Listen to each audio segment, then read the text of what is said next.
паваш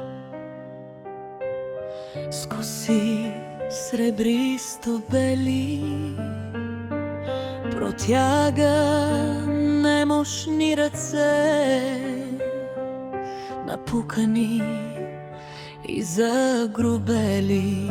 Не подминавай с приза миг, това е тя, учителката наша. Била е вчера майка и съпруга, а днес без дом сама стана.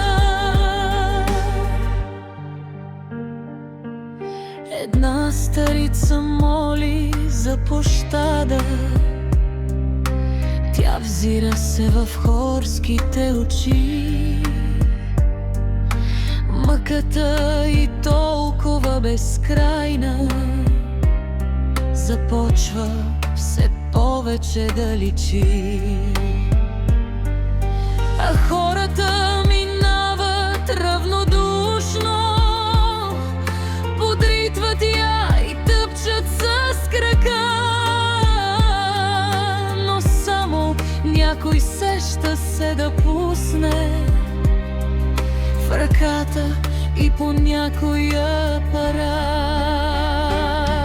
Нерадостен и много сив животът и така минава,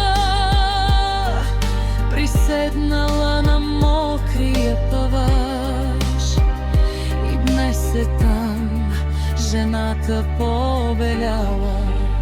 Не подминава